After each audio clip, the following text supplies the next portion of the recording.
welcome to our Property Management Tips series. Today I'm joined by Carol Benny, our Property Management Operations Manager. Welcome, Carol. Thank you. Carol, today we're going to be talking to everyone about methamphetamine. So my first question to you today is, when signing up a management, what sort of advice should I be providing to the landlords regarding methamphetamine and managing potential risk? It's a very serious problem that we're having at the moment, and the best advice that you can give to your owner is to make sure that they have a baseline test done before a tenant is moved into the property. It can solve a lot of problems moving forward, just to give that level of understanding for both the tenant and the property owner that the property's clean, it's healthy, it's compliant, and there can be no issues moving forward if there is an issue later and you have to do a test and you find there's some contamination. Fantastic. Carol, if we take the scenario where there's an existing sitting tenant in the property, if I was a property owner looking to organise a test, what would I need to be aware of? The first thing I'd have to say is you'd have to really think very carefully about why you're wanting that test done.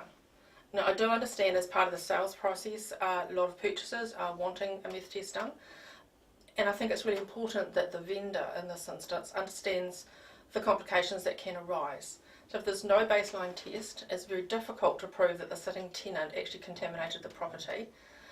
It also can put you in a difficult position for the tenant, can also ask for compensation.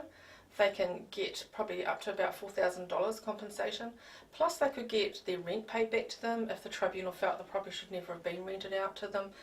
There's a lot of other things that can go on, replacement of furniture, that kind of thing, so it's quite a serious business, and the penalties can really get quite steep. We have a couple of case studies which we'll attach to this, you can have a look at, and if you want any other information about that, please let us know. There are a couple of things that you can do to offset that. So, for example, if you've got a tenancy and you think that there's a problem and you want to do a test, if you've replaced anything in the property during that tenancy, such as a smoke alarm or a light fitting, anything like that, get that particular area tested as well. I know it's an extra expense, but it's worth it. And if that's showing signs of contamination at the same levels as the rest of the property, then you know contamination's been done by that sitting tenant. If it's not, it could be like a cross-contamination issue, and you can virtually say it wasn't caused by that tenant, and then you can have further problems. And if we just one final question for you, Carol, Sure. if I was a property manager or salesperson going down this track, what's the best port of call before I make this decision? Who should I be speaking with? I think in all instances the first thing is to talk to your business owner if there's a situation that arises that you're not 100% sure of, or anything that can cause an issue for the office.